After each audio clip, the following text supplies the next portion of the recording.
Hey, who'd you talk to? What's going on? It's me. It's Mike Lippery, the King Michael, legit fantasy sports. It's time for legit paranormal. So if I'm a little quiet, I'm trying to keep myself a little, because it's legit paranormal. Joining me as always, M1, Master Damas. Matt, how are you tonight? Holy cow. How you feeling, Matt? I don't know how to feel right now. I'm wondering if I should even be here because I know that ghosts have been chasing you around. And now I'm like, if I come into this world, I mean, are they going to be following me around? I don't think that. Honestly, I don't think they'd like you. That's just my I know. I opinion. don't even think I know if they were there. Matt, joining us is Kevin Hart and Tim Jackson. How you Gentlemen, doing? hello. How's everyone doing? Good. Are you guys? Good. So, our good friend Buddy was gonna join us tonight, and then he got like appendicitis or something like that. Yeah. Is that what happened? Yeah. Jeez, Louise, that stinks. How's he doing? I haven't heard any more from him at all. It just sucks because he had missed last week too. Yep. Because he thought he had COVID, but I guess he wanted to just having the flu. Yep. But that's what happens when you work in a hospital. So What if it's really the ghost? What if the ghosts are messing him up? Maybe this show is opening a world of hurt. Maybe, but maybe not. You don't know. So, Kevin, Yep. kind of give me an explanation of I always want to know, first of all, what it is that you do, what it is that you tell people that you do, and then technically kind of how you got started. Because I like honest words. So go ahead. Tell me what it is that you do or what you would tell people that you do. I usually don't bring it up in conversation unless I think people are open to it. Okay, that's a good point. And because people who are disbelievers, they're skeptical to the point where there's no point even talking to them. Yeah, but that goes for everything in life. If they're ignorant, you're not going to get it through their heads. So that is what it is. Because I used to try doing that, and it's like it doesn't work. But talking to a wall, if you get people one-on-one, they had some kind of experience of some sort, something.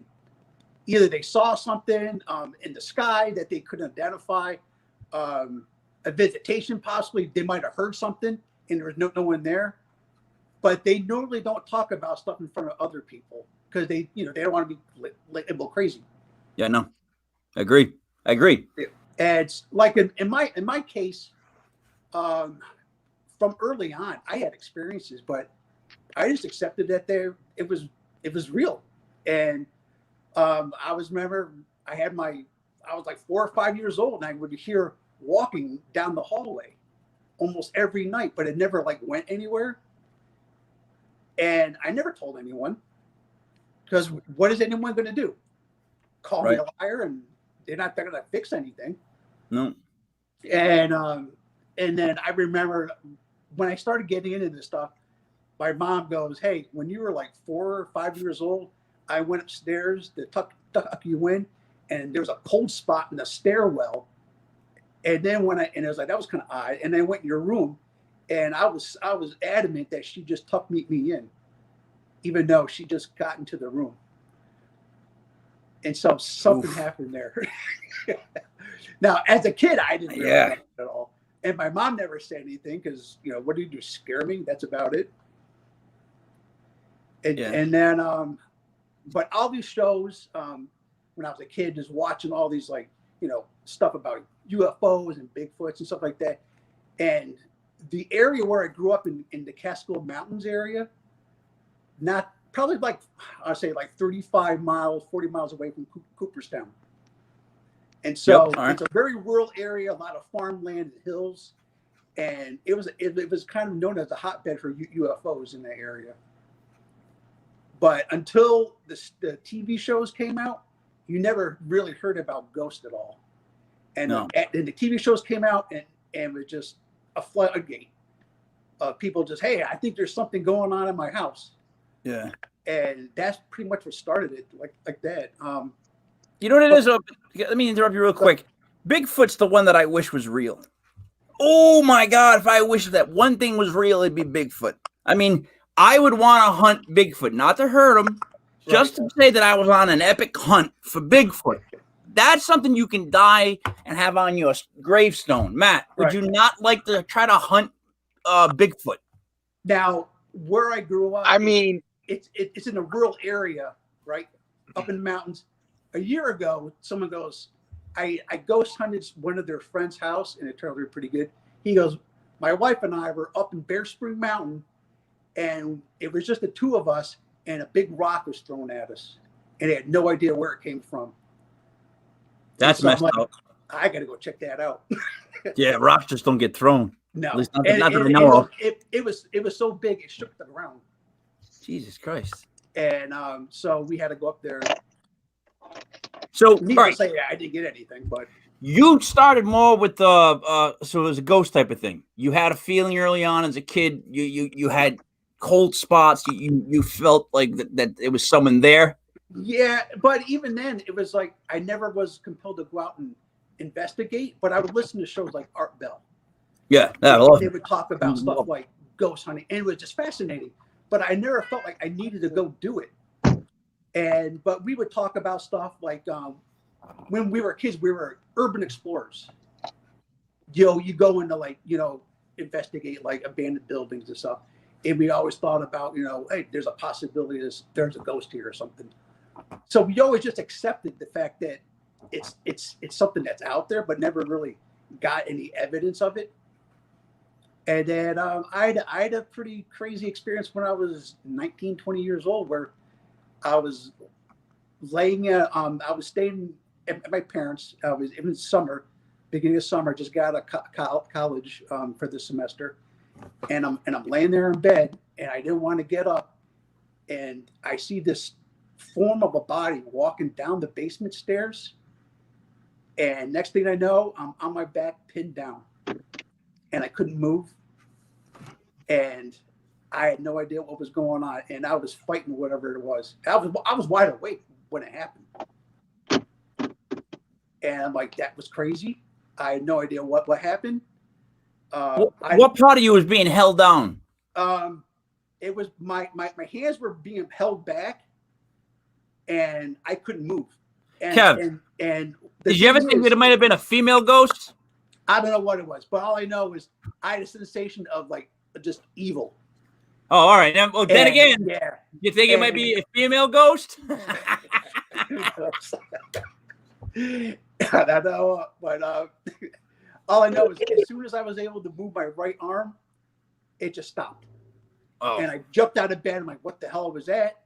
I know what was going on. Now, the thing is, I playing football in high school, I popped my shoulder out several times. I never put my arm back. I never put it back when I'm sleeping, nothing, because I instantly just put it back down again. So for my arm to be pinned back, I would never have done that naturally. I just don't. That was just crazy in itself. And then it's just, what am I going to do about it? I just accept it, and that was it. I moved on. So, and it was only about 10 years ago when I was taking vacation, and I was back to my parents. I'm like, I'm bored. This woman in town invited my sister and her boyfriend, who was in a ghost hunting, to investigate her house. I'm like, well, I'm going too. Yeah. So I ran out, bought a voice recorder. We got shadows on camera, voices over the spirit box. And in my voice recorder, I had someone breathe into it. And it was between me and my sister. And I know neither of us did it. And I'm like, holy crap, I'm hooked. It was 1:36 in the morning when I heard it. My adrenaline shot up. I'm going out again tomorrow. Shadow people scare the crap out of me. That's definitely something that I would believe in, is the shadow people. Matt, you know what I'm talking about with shadow people? You understand? I don't know what you mean. I don't know what you mean about shadow people, but I know that if you're not really a believer, if you go walk up in Zamorano, you'll believe real quick. Yeah. I don't care who you are. Here's actually a quick question. Have you ever had a guy that when like a ghost appeared, actually not run away, but like run at it and like King Kong versus Godzilla kind of like try to go toe to toe with it? Because in my head, I always think, why do they always run away? Wouldn't you be like, all right, this is how I'm going out, baby? It's like, you know what I mean? Like, no. Now you're used to watching TV shows. Yeah. Stop doing that. Well, yeah. You know, they run away. If you go to actually do an investigation, no one runs away. Never. In fact, if anything, you get really excited and you're trying not to get overexcited and you're trying to calm down. And that's everybody going there. You know, and a lot of these places where I gone to public events, there's like, you know, 60-year-old women there, and they're like, oh my God, that was exciting. And so everyone's just thrilled about stuff. But then you turn on the TV set and you get this misconception about what actually happens. Yeah, it's So once you go out and do it, until you do it, you have no idea how you're going to react. I'm kind of surprised that I get really happy when shit happens. That's cool. See, that's how I would be. I appreciate that. Like I like that. It's exciting to you. Like it's that way about it. Even going to some of these old places like the Varn Museum, the atmosphere is really cool. That's and awesome. Granted, some of these places, you know, they might have kept slaves in the basement or whatever, but you're going, man, the woodwork and the stonework from like 200, 300 years ago, this is just really cool. It is. It is. It really, really is. But and then you find out some brutal stuff happens there. You know? Yeah, you know what? It's cause events going on. I also noticed that a lot of people that are into paranormal are really into history. It almost seems like it kind of goes a bit hand in hand, right? Before I actually got into paranormal stuff, I took an archaeological class in college and fell in love with it. And so when I went back home, this was out in Colorado, I went to school for it. I came back home. I'm like, I'm going to go start looking for arrowheads. And I got hooked on it. And this whole area where I grew up, it was like going back 10,000 at least years. There's, Indians going back and forth down the river, and they would camp out there and stuff, and I would go find tools. And so the history of it is like that is, I find fascinating because I've actually recorded voices of what I believe are Native Americans talking. In their own language or just? Yeah. And in fact, one of them, what was really cool was that I had no idea what was being said. And I sent the file to someone who was like, well, I'm a Native American, maybe I could help out. Oh, really? And they said that he goes, well, he said that the first word was Canandaigua. Well, they were in the area something like 5,000 years ago. Oh. And I'm like, oh, maybe there's something going on there. Yeah. All right, Kev. So look, here's the thing with me, I guess. So many wild things have happened to you, and I believe you 100%.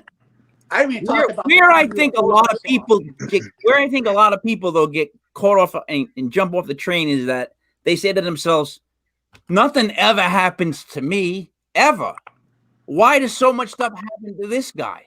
Do you know what I mean? Like that's been the knock that I've always got from people whenever we do these shows. That I'm always like, because some people are more open to it. Like some people pay more attention. Like I don't know what to tell you. Some people just aren't jerks. Well, you know what I mean? Like, I don't know how to explain to them.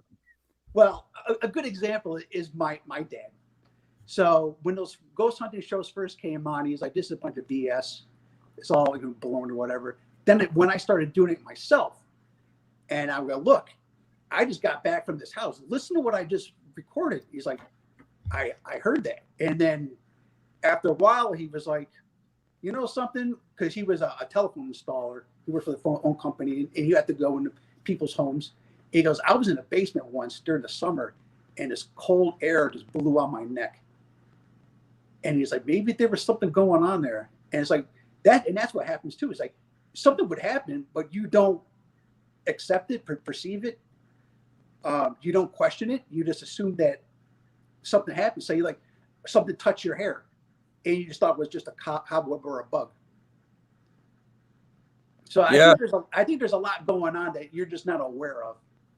So, all right, let me ask you this. Yep. I ask everybody this. they always seem to come in radio frequencies, right? It always seems like that attracts the paranormal. So, is it possible that they're just on a different timeline than we are? I mean, they're just linear like us, but there's just a parallel, and they're Yeah, skipping in and out. Or do you believe that they're really like people that? Like, explain to me what you think they are. They're people that passed on and haven't left. Because some people are afraid to even say that. They don't want to touch the word ghost. They dance around it. It's like, is it what do you believe that they are mostly? Okay. Typically, when I do spirit box stuff, I would ask stuff like, "What are you?" And quite often they would respond, "Dead." See, and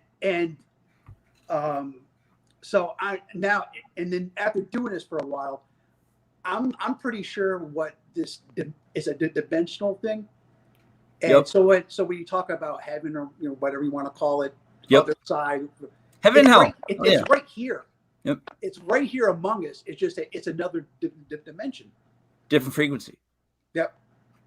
Because I go back to this, and I don't talk about this stuff, but I go back to it. NASA, like within the last 10 years, they did a study where the timeline is linear, constant, but they actually recorded a slight blip. So that meant that the line did a little bubble up. So when it bubbled up, it showed there was like a couple other points where like a timeline could go through. You know what I'm trying to say? If the main timeline wasn't completely linear and it had a bubble, that means there's other points where that bubble goes up and comes down that other timelines could have gone through. So I've always been a big proponent of the fact that there's multiple timelines going on at once. And that's where I believe deja vu, that's where I believe ghost type feelings all kind of come from. Because every now and then it crosses through like radio frequency. Right. I know it sounds crazy, but that's my theory. See, there's a possibility of several different things going on at once. Wait, Matty, what do you think ghosts are or paranormal is? Well, it's funny you guys were just talking about it. I don't want to get too religious because, I'm not a big believer in any type of specific religion. I do believe in God, but I was strong going towards the Catholicism a few years back, and I studied the Bible for a year strong, and then I went through my Catholicism classes. About halfway through them, I knew Catholic wasn't for me, and but they did touch on purgatory, and they talked about heaven and hell, and Catholics are one that do believe that in such thing as purgatory. So when you guys touched base about dead, and then you were saying that you think there could be multiple dimensions, it could be a possibility that could be purgatory, to the point where then they're not free, they're not in hell, and they're not in heaven, but they're in a place of purgatory, and that could be possible. Who knows? I think a lot of times people use different terms to mean the same thing. Like you might call it purgatory, there might be a holding area or something. Who knows what it is? But even like in this very room, a couple of years ago when I was here, I asked the question, "Do you like being here?" And on the voice recorder, so a male goes, "No." And I'm like, "So are you saying you're stuck here?" But I would never get an answer. Like, why are you actually here? What's the purpose? Yeah. If you don't like it here, how come you can't leave? Or can you leave? Yeah. Are you attached to something in this room that actually lets you manifest in this other side? All right. So I'm sorry, but then again, here I go. Why is it then the ghosts always tell us like the middle pieces of the puzzle, and they leave out all the outsides, and they never say it out loud? We're never able to put it together. I think there's some kind of rule going on. They won't talk about the other side at all. Like, imagine if one just sat down and had a 5-minute conversation with you once and laid it all on. Well, you know what we are is blank, blank, blank, blank, and you just like, that'd be fantastic. But we never always get is like dead and shit like that. The scary stuff. It's scary as hell. It's very shallow conversations. Yeah, which is scary. You can sit there. What I love to do is I'll do something like this. I'll hold up this doll And I go, what am I holding in my left hand? Because you got to be very specific. Yep. And quite often I would get a woman going like, baby doll, baby. Jesus Christ. But I would never say those things. I would just call it a doll. So I'm not influencing at all. But it triggered it. Why? But they won't tell me anything else. They won't tell me who is God. You know, what's it like on the other side. They won't say anything like that. But they'll talk about things like that. Or I'll sit there and go, well, one of my favorite questions is, how many dimensions are there? And you name it, I got the answer. 1, 2, many, a lot, hundreds, thousands. Because I don't know if they're telling the truth or not. Because we don't know. We can't verify anything. And I think a lot of times they're just going to throw out any kind of answer. But they love to give out, like, you know, superficial answers like that, like numbers or whatever. Like, how many spirits are in this room with us? 10. I don't know if they're telling the truth or not. But they gave an answer. I have an awesome story that I'm so glad that I'm here with you guys. And I don't mean to cut you off, but I have to share this. It was such a powerful moment in my life. And I married into a very, very, very Catholic family, my wife and her family. And, you know, when I received what I thought was an incredibly powerful, moving moment in my life, then there was nothing more that I wanted to do than share it with my best friend. And the answer she gave me was incredible back. And it was like being smacked. And it's okay, because that's why I married her. She'll always give me what she thinks is her truth, or at least, you know, set me straight or still, or, you know, not get, she's kind of Bill Belichick. Like, she's always right here, never too high, never too low. She's right in the middle. But it's crazy that I'm telling you this story, because today is my best man's birthday, and he was the most impactful person in my life. And he was like my big brother, but my little brother at the same time. And he was taken from us about 5-6 months after my marriage, and it was in February of 2008. Probably the most difficult thing I ever been through in my life. And I pretty much stopped doing everything in my life because he was just taken from me. It was a bad time. I fell into a deep depression. But his mother wanted to go see Roland Comtois. Do you know Roland? Oh, yeah. You know Roland? The purple paper. In fact, Roland has done a couple. Here we go. Roland's been here twice to do readings as public events, but he's done them as fundraisers for the Armory. So very powerful. All right. Well, Matt does this all the time. Just give him a couple seconds. All right. We call this the Matt effect. It literally, I do a pro wrestling show with him, and he's in on the football show. Here he is. And that's what he does. There you go, Matt. I'm so glad my big fat thumbs hit the leave button. I heard you guys said Roland was doing some readings for you. Are you telling them that? No, I was just listening to them. You were saying Roland did some readings for you guys?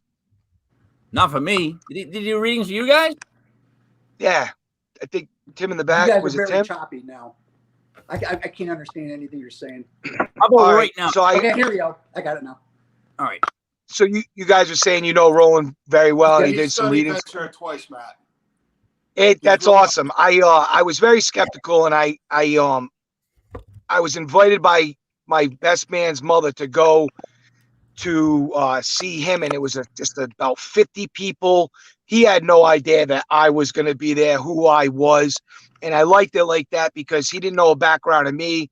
I didn't know him, and from what I knew, he didn't know anybody else in the room too. So it wasn't like he could do a background check on your past or this and that.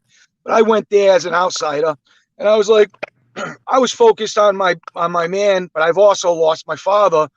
And I went there, and I'm just peeking around. I'm looking around, and I got a bunch of people that I went to school with that I grew up with, Amy Hauser, Courtney Lacey, and their family, and they're big. I love them so much. And I'm like, oh, this is awesome. Don't mind just saying their names. Well, this is intimate to us because we're in, and they would love this story because they went through something so crazy with us. And the reason why I'm putting them on the spot is I know that they would have no problem talking about it, and we would talk about it at a moment's notice because we were part of something magical. I mean, Roland would come out with sheets of why you're there, who they talk to, they're deceased, and this is the moment you're gonna meet King Michael, and this is why I gave you this, and this is, and he called out, your little girl, fire truck hit you. Oh my God, hit you. Here, this is pulled out the fire truck, hitting the mother with the kid, but he kept on coming up to my friend's mother, and the whole way there, she was going, he called you before he left, and my friend went on a trip to Mexico. He called me before he went, and he wanted to make sure he knew he was going and what was going to go down. So he called me, and we talked for a long time. But she was pissed. She wanted him to tell her, I love you. He's like, all I wanted to say is I love you. And he kept on fucking going up to her, and he'd look at her, and he'd be like, I'll be back. He'd walk away, and then he'd come back up to her, and a little bit, he'd be like, I'll be back. And then he looks up all the girls, and he goes, all you, my family members, you think you're fooling me, sitting all spread out around Amy and Connie, and all the family members were split up. She says, you know how I love my family. We're tighter than that. I want you guys get together and sit together. I was like, oh my God. Right. I couldn't believe it. But then the guy comes up to Mrs. Laporte and he says, I love you, okay? I said it. Wow. And then he comes up to me, and I think it was my father coming through, but I was so drawn to Danny at that time. And when we left, Miss Laporte said, I think that was your father. And then everything that he said, I won't touch on because I'll be a waterfall, but it was special, and it was something that was there, whether it's good, whether it's evil. It was a powerful, that power that could tug at your emotional strings at an instant notice. But I do know, when I did tell my wife, she pulls out verses that's like the devil will always know what you want, knows what you want to hear. And I don't know if that was evil talking to me, but when I think of my loved ones, I know that they love me. I know that they're in peace. And I know that we've had our last conversations, and it hurt at the same time as it was bittersweet and beautiful touching that other side, because I know Roland has a power, a very, very, very, and anybody who goes and sees what he can do, he's a very powerful individual, and there is mediums, and he's a very brilliant medium. Right. Yeah. All right, Matt. Thank you. Damn Yeah. it. Thank you. For sure, that Matt. That's deep. So, Kev, transitioning from that, which is hard because that's deep. Tell me about what you use, your techniques, even like your mental, the way you approach, kind of like poking the paranormal to get them to speak. You know what I mean? It's you. Unfortunately, a lot of that people do is driven by what we learn from TV shows. And so that's kind of like your starting point. It's like, well, I'm going to go out and ghost hunt, and I'm going to copy what they do. They don't realize they might be at this for 3 or 4 days, and it's cut down to an hour. You know, and so that was kind of like the starting point for just about everybody. And so, but what I did was I started doing private investigations right off the bat. I wasn't going to public events. You have like a paranormal celebrity showing up and heading and stuff. And I was going to home, very respectful. I start throwing equipment out everywhere. And that's my entire approach is shotgun style. My analogy is fishing. You can just throw out a worm and just kick back, have a beer, or you're a commercial fisherman and use a net.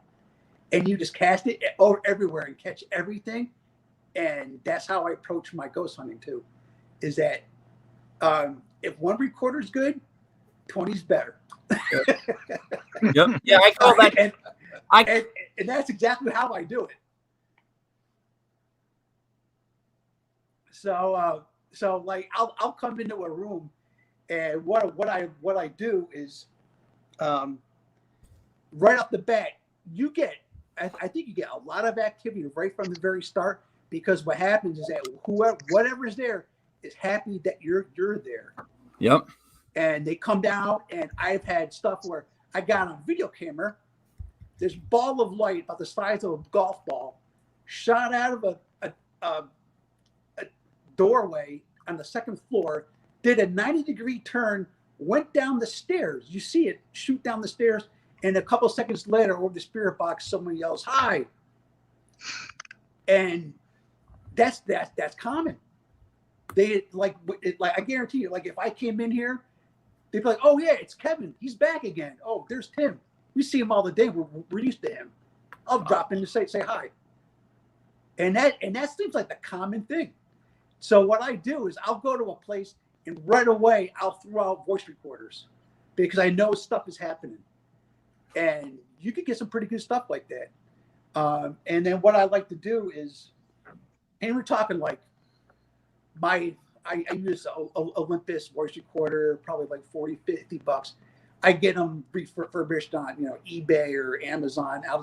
I think I have like close to 30 of them. Wow. And, Kevin. Yeah. Can I ask you a question? Yep. Go ahead. Yeah, of course you can. I know you touched on UFOs and whatnot, and up until just recently, like I didn't really start to really like. I mean, I'm a big time conspiracy theorist, and I believe that there's a lot of things that I wouldn't believe maybe even just a year ago.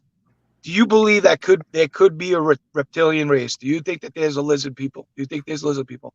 I have no idea. All I know is people talk about there's like 40 different, variety of species that visit the Earth. I don't know. But this guy's from the government, and it seems like is he telling the truth? I have no idea. But however, there's enough people who have experiences around the world for hundreds of years describing reptilians, describing tall white Nordics, little gray aliens, you name it. Bugs, like The best How about the hieroglyphics in the walls? They got the alligator people walking. The best lizard story I ever heard, I have to tell you this, it was from Putin. Putin was talking about how the Queen of England was a lizard. And but he you ever hear Billy Corgan from Pumpkin?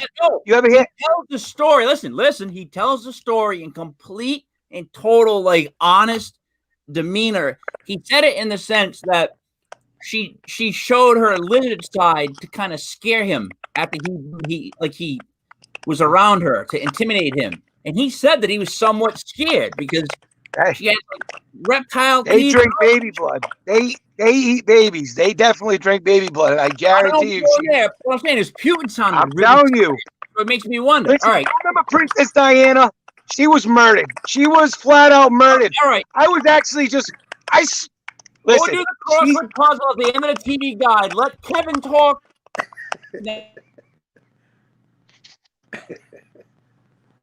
Now, I'm freaking A. Kev, go ahead. Okay. I had, I believe it was 3 UFO sightings, daytime sightings. I didn't see anything else, beings or whatever. It was one look. It looked like a black dash mark, and it just slowly descended between these 2 hills, and it did like a 90-degree turn, and there was no exhaust, no noise, no nothing reflecting on it, and it just went right up the valley. I had no idea where it went. And another time I saw this, you see like a glare. That's how bright it was, and it was probably like the size of a hot air balloon. It was a quarter mile away from me. I'm going for a jog, and it went right along the top of the hill line, the ridge line, and it was brilliant gold color, and I followed it for maybe like 2 minutes, and it just slowly just went right across the top of the ridge. And another time I was outside looking at a storm front moving in. I'm like, this is really cool. You got the dark, black clouds rolling in, and I'm looking up, and there's this white ball, the size of a beach ball. It was glowing white, but not very. It was dim color, and it just moved right along, probably a couple 100 feet up. And I ran around the side of the house to see where it went. No idea where it went. But Hey, this Kev, whole wait. area where I guess Kev, I gotta ask you this: Are you worried that you see so many UFOs because you don't see them by accident? I don't believe that. I believe that if you're seeing them, they know you're seeing them. Like it's kind of meant to be. So there's does it bother you at all? You're seeing all this stuff? There's a good possibility is that if you're just like there's a lot of commonality between all the paranormal stuff. If you're meant to hear something, see something, you're going to have it, that experience. No one else might not have it, but just you. And when that happens, it's almost like a test to see, can you handle it? Yep. And then the next time, it might go a little bit deeper. You might see a little bit more. But your curiosity gets going, and you want to explore it more. Yep. And I think that happens a lot, and it's like I said, I don't think it's by chance at all. Kevin. Yep. How many people see the same thing and they don't even question it? They're like, you know what I mean? People might be seeing that and they're like, nah, never mind. You know what I mean? They don't even put the 2 cents in to be like, what am I looking at? Or if you're not looking for it, you could be looking right at it and not even seeing it. Yeah. Like I say that all the time. Sometimes when you're actually there's a thing called sight blindness that I learned in this college class I took. What it was, there was a bridge out, and cars kept driving over this out bridge, and they kept going in the river one after another. And the insurance companies did a study, and they found out people have sight blindness. They did not expect the bridge to be gone. So what in their mind, the bridge was still there, and they would drive over the bridge. Well, what's to say that happens now? You don't believe something is there, Like lemmings. so you're not going to see it. Yep. All right, so Kev, let's get into what can you show us? What do you want to do? Okay, what I do for my setup, and actually going back a couple of years, I probably have like one of the biggest collection of stuff for investigating. That's great. Anybody. That's great. And it's really strange because I'll go to like these public events and stuff, and they'll be there. Someone's there is like, oh, I've been at this for 25 years, and they got their voice recorder and their pocket camera, and that's it. And I'm like, that's what you got? I'm going in, and it takes me like a half hour to an hour to set up my stuff. And I throw cameras everywhere, voice recorders everywhere. And the more I do it, the more information I'm gathering. And I'm learning more about how this stuff actually works. And you could actually have 2 identical voice recorders right next to each other.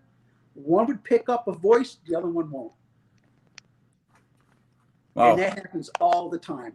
How does that happen though? Because how does it catch one frequency on one recorder that the other recorder isn't able to get? What I see it as, that's not sound waves.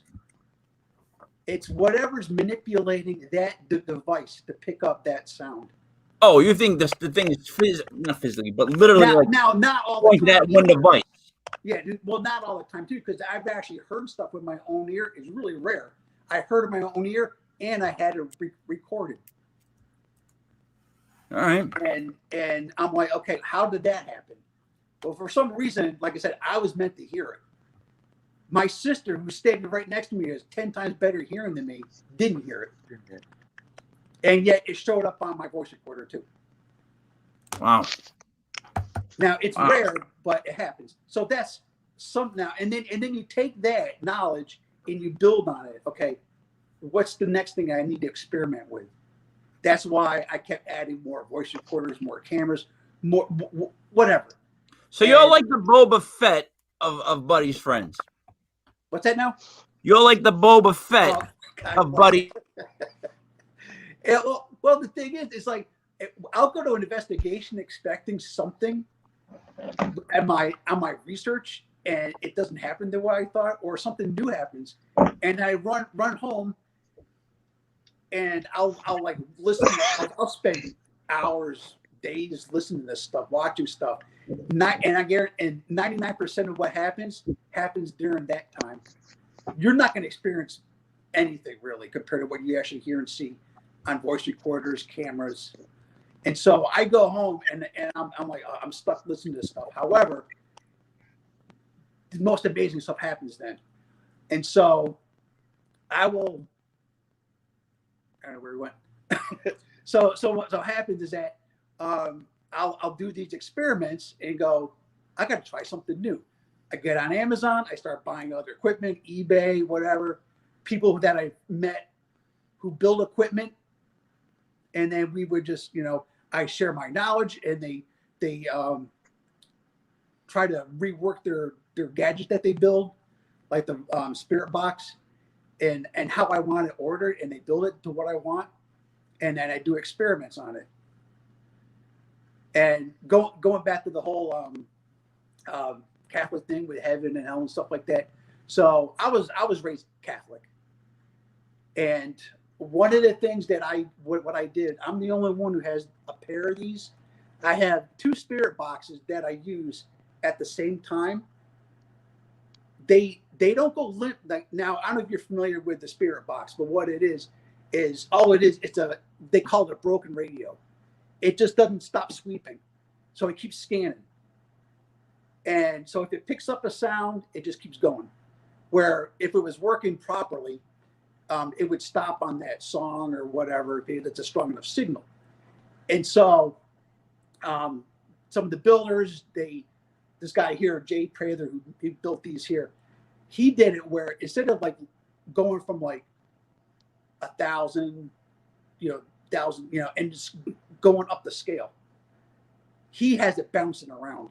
So every time it sweeps, it goes for like, it might go 87.2, 99.1.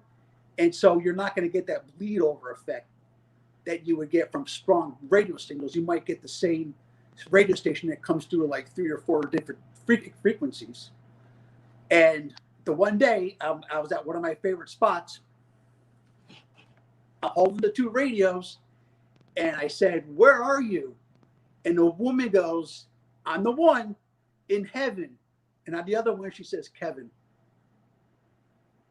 And it was the same voice on both of them. And they should not have happened because they don't cross over frequencies on these. They're two different machines, but they work together in tandem. One second. Can you guys hear me? I think that's so scary. Can you hear me? I can hear you. It's kind of broken up.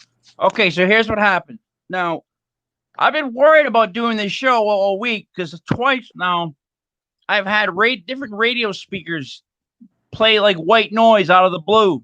And it's been freaking me out because I keep thinking like this friggin' show's coming up this week. For some reason, I had a weird feeling like, I don't know, something's just messing with me. My microphone just broke. The cord popped out, and the piece that it goes into the latch onto shot inside the microphone. That I can't even fix it because I had to crack the whole. I told you don't be dragging me into this shit, King. I told you don't be dragging me into this shit. I have no microphone, so you guys are gonna have to do this. You're gonna have to exactly. You're gonna so, Kev. I'm trying to do less talking. You take it. Show us some stuff. Okay. We'll make our way through this. If you guys see me just fall like this, someone call like 911. So let's try to continue. The show must go on. Oof. Okay. So what I do is I created this rig with these bendable arms. And so and this is a full spectrum camera that someone made. So what the full spectrum camera does is natural light, visible light that we see, infrared light, and ultraviolet light. And these, I'm not going to put it in mine, it'll be probably blinding. These these lights here, there's like a row of ultraviolet, visible light, and infrared light. Most cameras only do infrared, and so you cut down a lot on your visibility. And if you ever look at the so what I would do, That's awesome. I'll put one of these in a room. I might hang it from somewhere. I might get like one of the other ones with the longer legs. I'll have one of these, and it will be pointing at something like this. And what this is, Wow. there's a temperature gauge. And because a lot of people say, hey, I'm in this room and it gets cold and something crazy happens, you get like a cold spot. Well, you want to try to capture that. And so, Yeah. And then if you look at this here, there's called the geophone. So any kind of vibration shows up. A lot of people say, I hear walking. Well, let's see if they actually make something physical. Maybe the steps are actually creating the floor to vibrate. So you put one of these in front of the camera. And then this other one here, where you see the blue light flashing. Yep. That's EMF. So if there's an influx of electrical magnetic field in the area, it could be from anything though. But what I do is I'll keep it stationary in one spot where it's not flashing, and I would just put it in front of the camera and just let it go. And one of the things I recently did, well, not only I would have that, but you could have like a separate one altogether. This is my friends of mine from Moonface Paranormal built this one here. Nice. Same principle, but different lights, flashing whatever, and same thing. Now, these kind of contraptions, I got another one here that another friend of mine made. Same thing. Now, have you ever heard of a theremin? What? A theremin. It's an instrument. No. Okay. Nope. If you do like a Google search, you look up theremin. It's a musical instrument where that's all what this is. So it emits like an electromagnetic field around the antenna, and the closer you get to it, the sound changes. Oh, okay. That's all right. And so. All right. No, I noticed. Yeah. So. Our DJ had one of those. Derek had one of those. Actually. Yeah. So there's more monitored. And so there's like a big thing, and you use both of your hands. Mm-hmm. Yeah. Yeah. Derek had that. Well, yeah. That's all what that is. This is called the Junior Theremin. But they make it fancy. They call it a REM pod. And no, it's a $20 thing you can buy on eBay. You slap together and you made one. And people are spending like $160 on these things when they can make it for $25. Wow. So there's awesome. A market in this field too. And well, let me see. And then the other thing too. So I'll put something like that in front of the camera and just leave it. And then the other thing too was like the whole K2 meter. Nice. So what I did was I actually built this to make sound, and I actually added the switch and stuff like that to make the sound. And same thing. You just let it go, and people like to walk around with it. I'm looking for a ghost. No, you're not. You're coming across fields of energy in the room naturally. Walk by a microwave, you're going to get hit. You get too close to open wire in a lot of these old homes, you're going to get a hit. So you're getting a lot of these false positives, and it's like, just let it sit there. Then that's how I do it. I let it sit there. I'll put like a whole contraption up in a room, on a table, and just leave it there. And I'll go to another room. I'll do it all over again. And you could be in one room asking questions, and on another part of the house, you're getting answers. Yeah. Because it doesn't matter where they're responding. They don't need to be right next to you.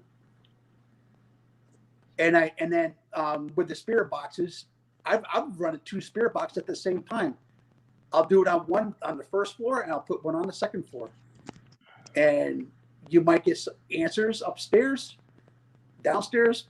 It doesn't matter. Makes sense.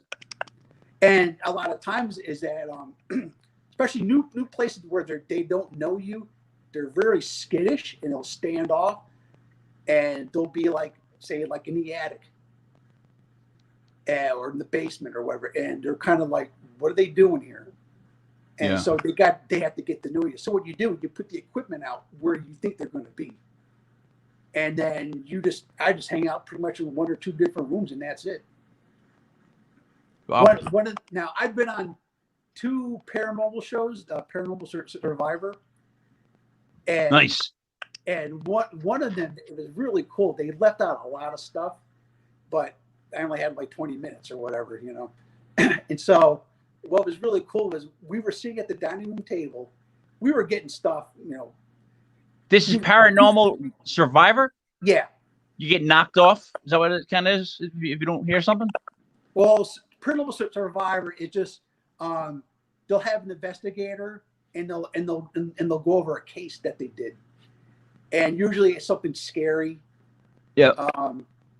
So these 2 people that I was helping out, they were kind of frightened about what was going on because they really didn't know, what's happening. The one girl was pregnant, and she was in her kitchen, and she heard the cabinet open up or something.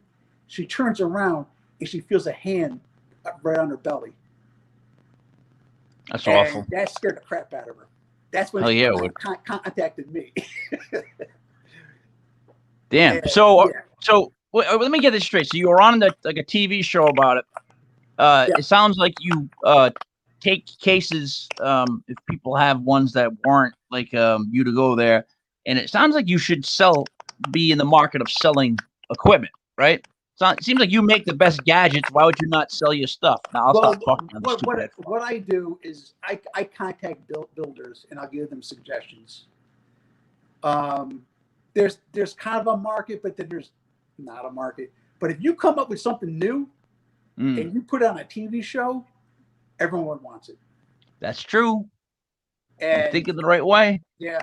I'm on Facebook criticizing this crap that they push, and half the people just, blah, blah, blah. He's not going to lie. Well, he's an actor. In fact, a lot of quite a few of these paranormal people on TV, they're actually actors. Probably. Yeah.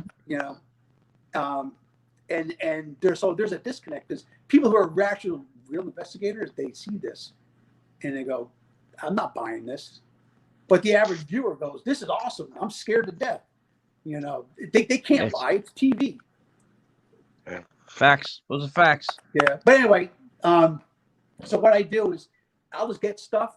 Like I said, when I start holding up objects and they will respond to what I'm holding. And especially like in the Varna Museum here, there's a couple times where I was setting something up and there's a flag up on the wall up behind me here. You see, and a voice goes right on the voice recorder. I didn't hear it at the time. He goes, see the flag. Wow. And I'm going, that's really cool, but too bad I didn't hear it. When he said it, I only heard it a couple days later when I reviewed it. But there's a lot of it where I started. I had this toy horse over here. So what I would do, I bring a box of toys of all different kind of things, and I would just grab one and go, "What am I holding?" And the first time I did that, someone made a noise of a horse, and then I might go, "What color is it?" And a lot of times if it's weird because they either see you or they're just guessing, and so they might go brown. And right away, I'm thinking, hey, they're not here with me. They're somewhere else where I have no idea where they're at. At least they gave you a color. You know what I mean? Yeah, but the thing is, they might go, they're going to give you an intelligent response that it's a color, and so that's the kind of thing that I love to do. And so like the museum here, I just walk around and I go, what is this? What is that? Who did this belong to? And you might get responses. All right. I believe But that. but it doesn't make rhyme or reason when it happens. We'd be having a conversation, talking to the spirits, and nothing ever happens. But we could be leaving, and we're like, "Oh yeah, I'm parked over here," and the voice goes, "I see your car," or something like that, where it has nothing to do with the investigation, but they chime in whenever they feel like it. Yeah, they're very perplexing in that sense. But like I say, but you can sit there and go, where were you born? When were you born? Nothing. What's the spirit world like? Nothing. But you might say, mention the temperature, and they go, "Oh, it's cold." Yeah, it doesn't. Yeah, it seems like that's the same with So you deal with a lot of fakes. Obviously, that must be one of the biggest issues. It's like that guy's just fake. You must be like, man, that guy's fake. Yeah, I can't watch these TV shows. Yeah, I bet. Say, I'm on Facebook, and most of my Facebook friends are paranormal investigators, and there's just so much crap out there. And I try to call people out, and I get attacked, but I don't care. Yeah, as long as you're right. I'm trying to clean this thing up. Yeah. That's one of the reasons why people don't take it serious, because there's a bunch of crap out there. Yeah. I just want to know, is there dead people walking all around me? I'm sitting in my car right now. Is there a dead person right on the side of me? There's a very good chance of that. In fact, not with you. Look behind your shoulder there. I doubt with you. I doubt with you. So, Kevin, let's get into because we're coming actually almost up on the hour. It's going by too damn fast. That always happens with us. That's just how it is. What do you got that you want to show us quick that you can kind of just give a quick example for us, or whatever you want to do. You tell me. I want to. Okay, let me know if this comes through. I can share. I can share your script. My wife's going to Florida next week. We'll work something out. Now, did that come through clear? I can somewhat hear that, Matt. Okay. I heard something, but I'd love to hear it. Give it a go again. Okay, what it is, I'm at this house. It's my second investigation I've ever done. And the owner is joking around. He's going, "Hey, my wife's going to Florida next week. Maybe we work something out." And over the spirit box, you hear the woman giggling. My wife's going to Florida next week. We'll work something out.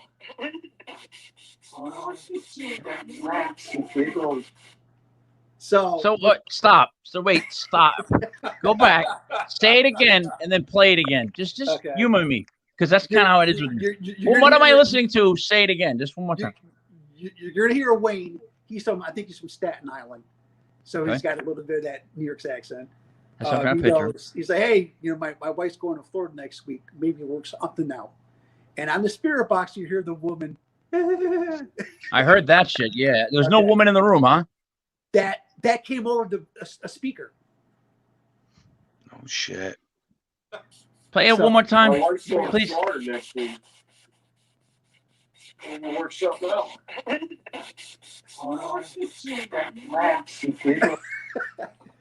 That's like a 1970s Maxwell House Coffee type old woman with the beehive haircut type voice, dude. I know what that Tang voice is. I fought so hard from laughing. My stomach hurt because I didn't know how I was going to react. That was the funniest thing I've ever heard.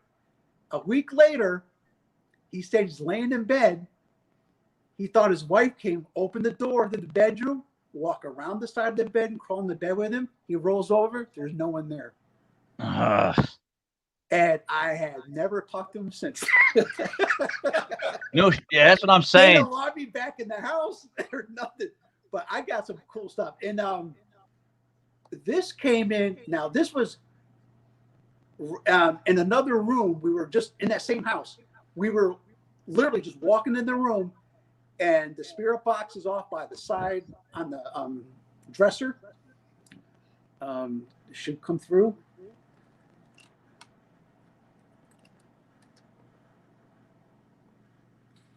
It's next to my birthday. Did you hear that? So you're going to hear a man go, "Come step in." It's kind of muffled.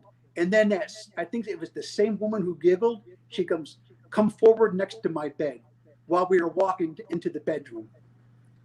So I'll play it again. Well, said something about sitting next to my bed. It's next to my birthday. Did you hear that? Yeah, it sounds like a commercial for like Crisco. Do you guys understand what I'm saying with that Okay. voice? Now the thing is, that would have went over like 200 stations. The sweeping. It was every time you hear that's another frequency on the radio band. You're not going to hear a signal for more than like maybe 2 or 3, and that's it. It's going to go to another band or whatever. So that was too damn long for any. If that was stuck on one station, I could give you that. But it wasn't. It was constantly moving.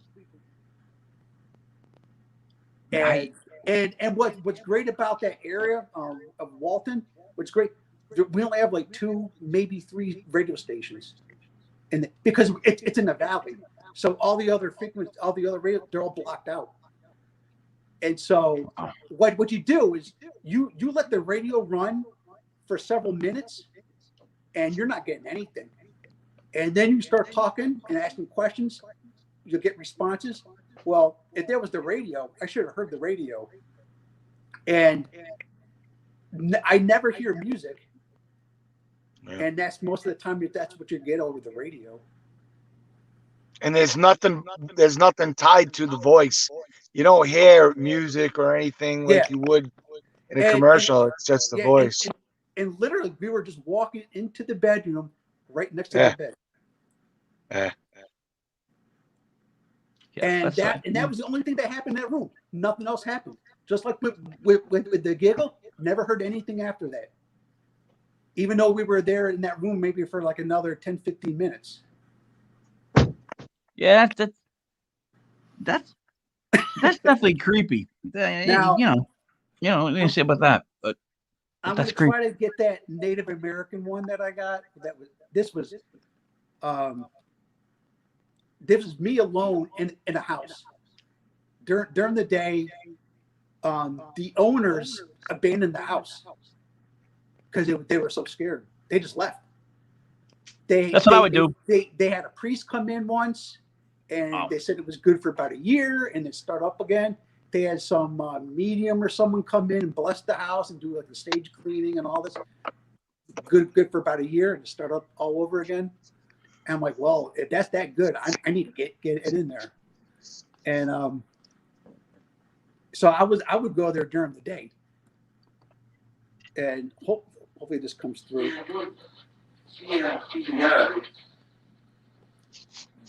It's his voice. Right. I did not hear this when it happened. Wait a minute. So that was on a voice recorder. Right. You got a voice recorder set up. Yep. A bunch of them, because you use a shotgun method. You like to shoot ducks with a big shotgun blast, widespread. I appreciate that tactic. All right, you got all these things set up. On one recorder, you get that voice saying that. Now, I think I got multiple recorders, but this was the strongest signal one, which was, if I triangulated it, it came from a particular room. Are you using I know this sounds dumb. Is it a tape recorder where you're putting tapes in? No, certain size tapes? It's a digital. So there's no shot of you re-recording over something? What's that? You know what I'm saying? There's no chance that you're recording over something. No, it's a digital voice recorder. Oh, okay. All right. Oh shit. Yeah, There goes that. and I got about probably 15 of this model and then 15 of the other model and a shitload of some other model. It's a lot, dude. Yeah, and then so what I did with this house, I stayed on the first floor. I didn't go to the basement. I didn't go to the second floor. Don't know what was going to happen. I don't want to get injured either. And I just put the stuff out, and I would just start talking. Actually, that was the first time I ever picked up something and said, "What am I holding?" And this was really funny too. I go, "What am I holding?" And it was a kid's jacket. And a man goes, "Protection." I'm like, "Oh, I would not have said that, but maybe 100 years ago, maybe they said that like that. They didn't call it a jacket or a coat, you know." And then it was really funny. It was like, "Oh, I got to get this on camera." So I grabbed the camera, and I go, "What am I holding in my hand?" And someone goes, "Camera." And I go, "No, the other hand." Wow. And I'm going, okay, that was really funny. So after that point, I go, so every time I hold something, I go, what am I holding in my left hand or my right hand? Otherwise, who knows what kind of answer you're going to get. How the freak does a ghost know left or right? Everything in that. Like I said, there's a very good chance there's probably spirits right next to us now. And in real time, they know what's going on right here on Tim there somewhere. Why do you think they're here? I still can't get that. Maybe not all of them, but the ones that are intelligently reacting to you, I think they know exactly what's going on all the time. And that's when you start to get spirit intervention, where people call it a guardian angel or something, where say you're about to have a car accident and all of a sudden you hear a voice go, "Stop your car, pull over," or they might feel like a hand reach out and push them back. Well, that's because there's spirits around you and it was not your time to die. That's happened to me many times. And I think that's honest truth. Yeah, a lot. Yeah. One of my best friends, he got in a car accident where he flew out of the back seat, landed in the highway. Some guy walked out of the cornfield, says it was a doctor. In the middle of the night, this out of the cornfield. and then EMTs, paramedics showed up, and they're like, "Oh, we want to thank this guy." Where'd he go? Who was he? He just disappeared. Can you hear me through this at all? Like these headphones? Can you hear my voice? All right. This is really quick, but we were all up in New Hampshire back in the day, and we were having a blast drinking beers. It was like a guy night. We're gonna go skiing. I'm not a skier. I just had a drink. And so we're all getting drunk, and then my buddy jumps up and he cuts his hand on like the side of a door. He really slices a big piece. So we have to call 911. They come, but first comes this little red Escort. And this guy gets out who looks just like Jesus. Like, I mean, there's nobody else he could look like but Jesus. He had long hair, and we were laughing at the fact that they sent Jesus in a red Escort, right? for his finger. So they come, whatever, and they put him in the thing, and we're like, well, where's the hospital? Where are they taking him? And Jesus is like, we're going to the thing, just follow me. So we get in the car. Now, this car we took eventually ends up dying the next day and never makes it home, gets towed. So it was sputtering on me as I'm driving. So I lose Jesus. He's gone, man. He drove away. So we're like, what do we do? Where did we take him? He didn't say where he took him. And I'm like, we'll figure it out, dude. We'll figure it out. Next exit was Bethlehem, New Hampshire. We're like, it's gotta be. It's gotta be. Right? I'm not lying. I swear to God, this is all the truth. Take the exit. We come off the exit. There's the hospital and the red Escort. And Jesus goes, beep, beep, beep, beep, and drives away. We're like, we made it. Jesus got us to the hospital. Sorry, that's my odd story. That's really true. That's your Jesus. That's awesome. Yeah, but hey, it happens. But I'm sorry. So go ahead. No, so No, Kevin, but- here's but my the thing thoughts. is, Yeah. things like that happen, but you might not be aware of it. No, You know, dude, I know. I saw a UFO at Lincoln Woods with someone that's like a sergeant in one of the local towns police units. He was with me, and we talk about it like we never said anything to anybody. We don't know why, because it's not like I'm somebody who wouldn't say something, but I just never said anything. We went years without, and then one time we talked about it. We're like, dude, do you remember seeing that? And he's like, yeah, I totally remember that. And we talked about it. Like, why didn't we tell anybody? I'm like, I don't know. I just didn't tell I don't know. anybody. I've never shared anything until I actually started getting into this stuff just several years ago. I never shared any. There was no. It's weird because it's like you just accept it and you just move on. And you also don't want to sound like the lunatic in the room. You know, Yeah, it's hard in life to not be that guy. There's that, but at the same time, you're going. That was just so out of place. I don't know where to compartmentalize it. Yeah, I agree. Maybe I just toss it away and chalk it up to another experience. You know. But I think if people get obsessed with it, they might go crazy and go like all of a sudden, you know, say like someone sees it as a UFO sighting, and then all of a sudden they quit their job and start looking for UFOs. Well, that's not healthy either. So no, because I never heard of a UFO dropping dollar bills out of it. So I don't know if you guys have. I've never heard of a UFO that drops money. Now you start catching real good pictures of a ghost or a UFO or something, you can get some good dollars. Now, one thing that, well, like I said, where I grew up is a hotbed for UFOs, and not that far away was like Whitley Strieber. He had experiences in the Hudson Valley area. It's not that far, and so what my mom, someone she worked with, the owners, I think it was the owners that she worked for, they were driving by one of the reservoirs, and there was a UFO hovering over the reservoir, pulling up water. Oh shit! Yep. And I'm going, and it is cool. You just drive on because what are you going to do? You know, and I think at that time there wasn't like, you know, cell phones and stuff like that. They just go and here. People don't think moments are going to happen like that to them. And then when it does happen, it's messed up. It's like if you had something like that happen, it's like they don't know what's coming, man. I think it's so unexpected and so out there, you don't know how to react. You don't do anything.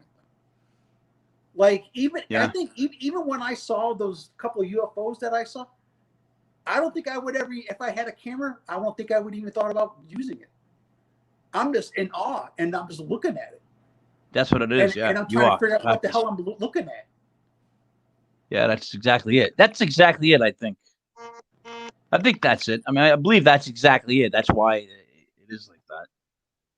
We don't say stuff because I don't know.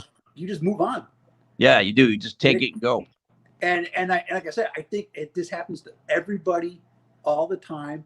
You just might not be aware of it. You might completely just ignore it, and you black it out. Yeah. So I think a lot of times it's like you start, like, even just started this, you know, the show with Buddy. You're gonna start noticing things because now you're all of a sudden you're being aware of it and you're paying attention. And yeah, that's not a pleasant thought, but yeah, I mean, here's the thing. Here's how I see it. If I get to see them, well, they got to see me, and I'm no pleasure to see. You know what I mean? Like, I have my moments. Like, I got a pair of Corona like sweatpants that are the worst yellow sweatpants any man would ever wear. Like, you know what I mean? So these ghosts, these poor ghosts, they sound refined, they sound educated. They got to hang out with me. Think about that. Like, look at him. Look at Matt. They're not going to hang out with us. They got better things to do. Oh, okay. Now, I don't know. I think I provide a lot of entertainment. I provide a lot of entertainment. They're loving me. I would follow me. We don't know what's going on. Like, one of the theories, and I'm starting to lean towards it, is that we live in this simulation. Yeah, that's the And- one that's always bothered and, me. and it's like we're experiencing something that we're supposed to go through. We're on stage. We're doing learning. We're doing physical experiences. We're and it's like the other side, and the Look. other side is just monitoring everything that's going on here. For the record, in 2020, NASA and the government like officially admitted to the UFOs. Like, and nobody's making a big deal out of it. Like, No. they showed the video, the Tic Tac video. They told you that they don't know what it is. They told you that it moves in a way that nothing here we've created can move. There's no like propulsion. It's got like an anti-gravity type movement. But nobody's saying anything. We all talk about Yeah. Trump. Like, why isn't people talking like there's fucking UFOs now? Let's go. Let's get going. Let's crank this up. Let's figure out what's up there. Nobody cares. They care, but they don't care. You know what I mean? Yeah. Well, no, I think more or less the majority of people already accept it. And there's probably a lesser percentage to oppose than maybe 20, 30 years ago that is opposed to it now. And I just think it's more probably not talked about because it's probably They're more lulling us to sleep. They're lulling us to sleep with it. You know that, right? They lulled us to sleep. Now, I think we're more ready. I think we're more ready now to Aliens. accept that. Yeah, Honestly, exactly. Now, Okay. I feel that there's been a connection between, the intelligence part of the government and Hollywood, and they would say, "You're making this. You're going to make a movie, and this is what kind of information I want you to put out there." And so I think we just got used to this whole UFO alien thing for decades. Yep. All of a sudden you see a UFO on TV. It's like, well, I saw a cooler one in the movie last week. Yep.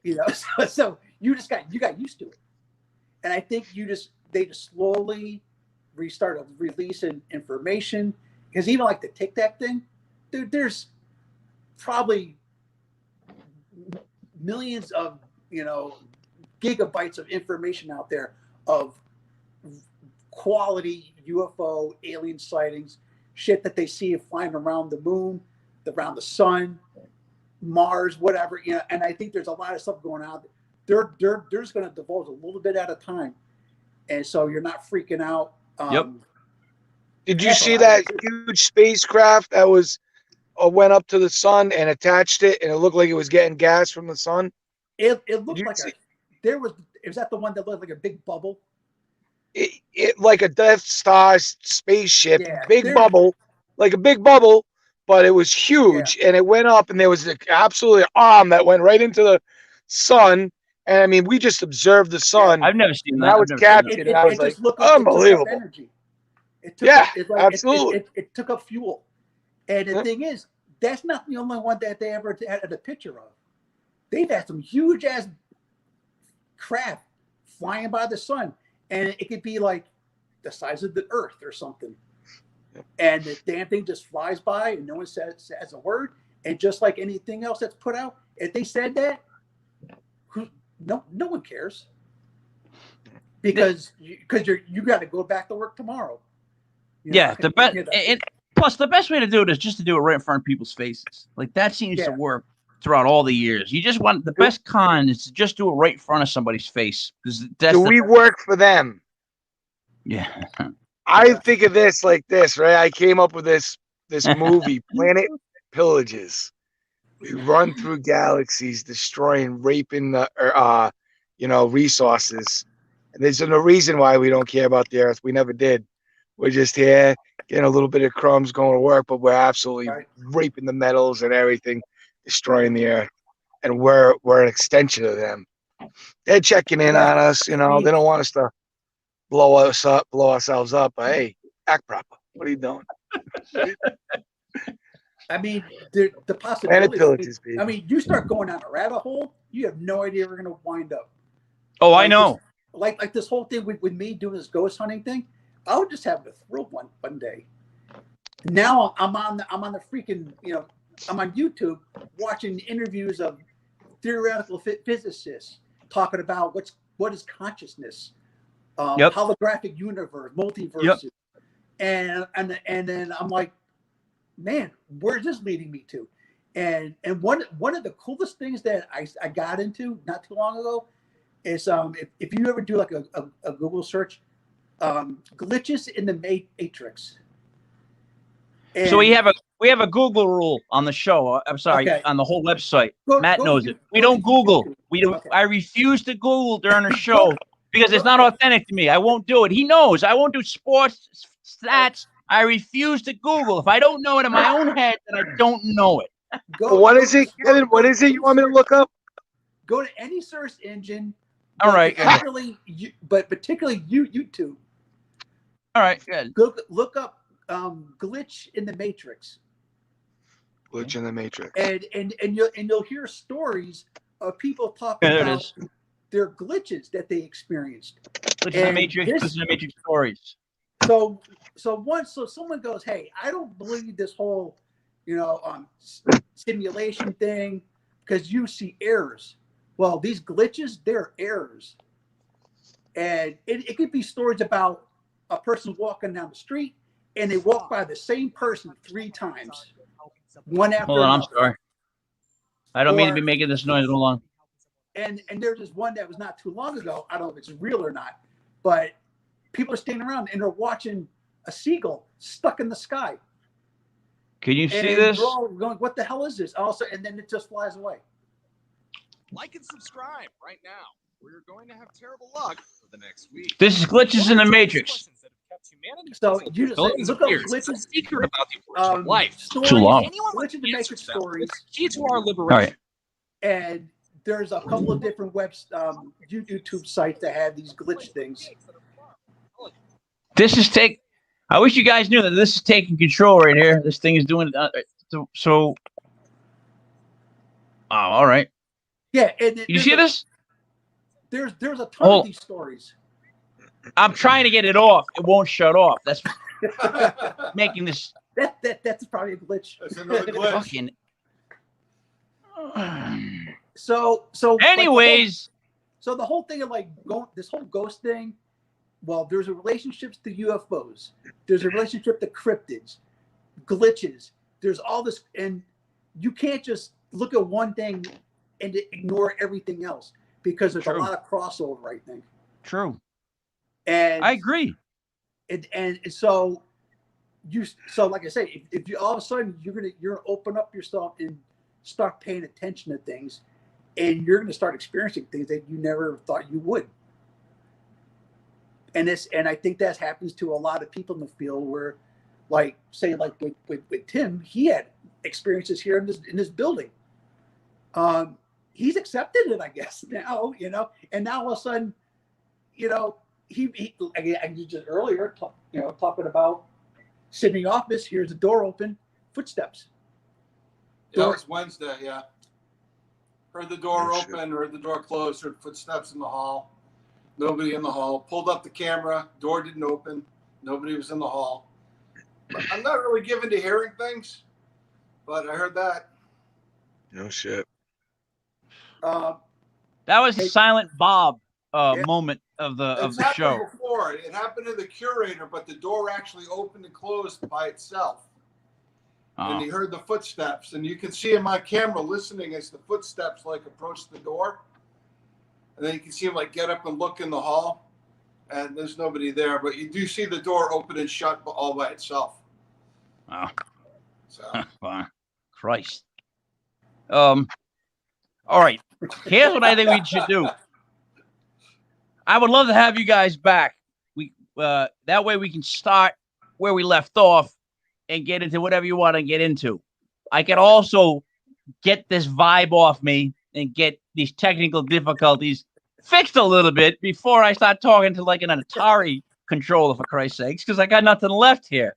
But where can people find out more information about you, about what you guys do, how to contact you, all that stuff? What kind of plug you guys got? Well, personally, I just have a Facebook page, Paranormal Prospectors. I haven't been posting anything in a while because this COVID crap. Yep. But I just, I'm always just chatting. talking about stuff, posting stuff on Facebook, starting arguments with people. Yeah, and it's like, because I want people to actually go deeper into not just, okay, I go ghost hunting, I get scared, that's it. Well, there's more to it. What else are you doing? And I try to push people, because I push myself. What's the next step? Where's this rabbit hole going? Yep. And I want to find answers. I want to know, what is the truth? Really, when they say they're dead, are they really dead? Is that person someone that I actually knew in real life because they said they knew me? Is it really that person I'm talking to?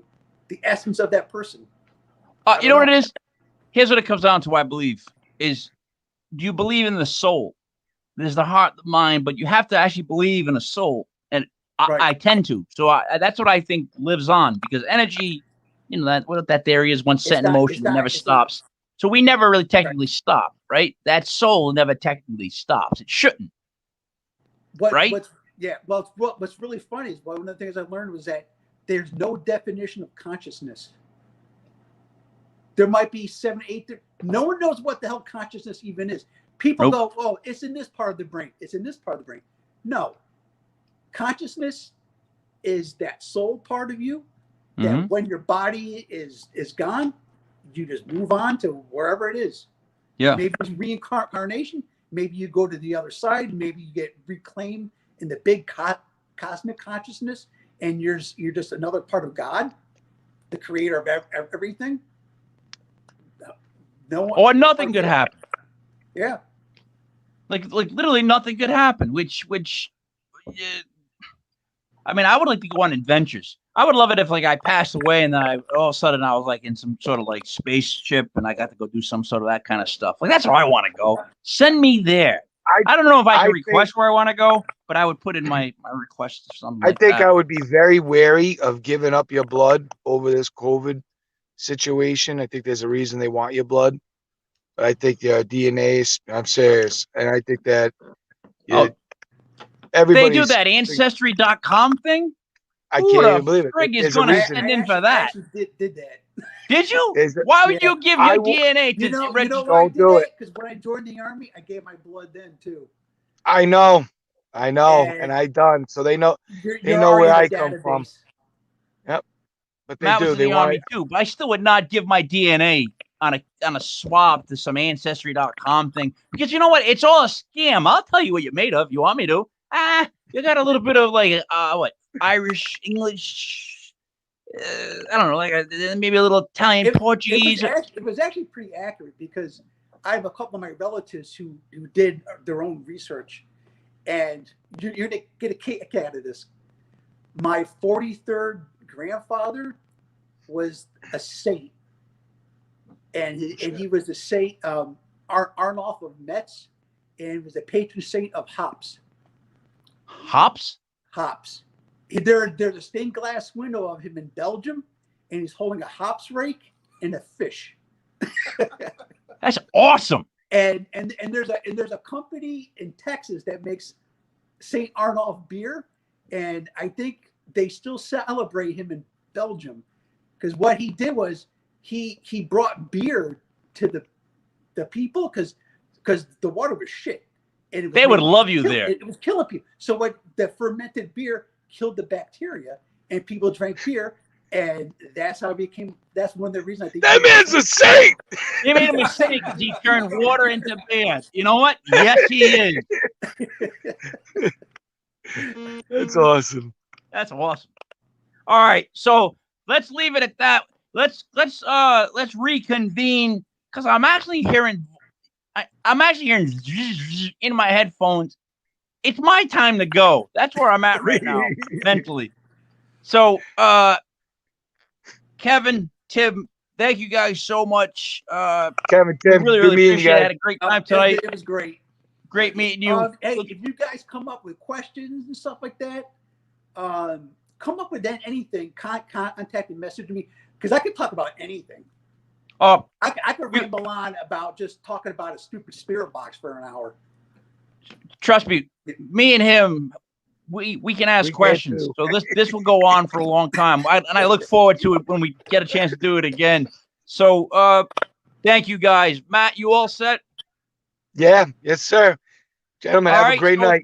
It was nice meeting you, So Matt. from Matt, Mike. for Kevin, for Good Tim, meeting it's you, me, Kev. Good meeting you. Mike Lepre, King Michael, Legit Fantasy Sports. This was Legit Paranormal.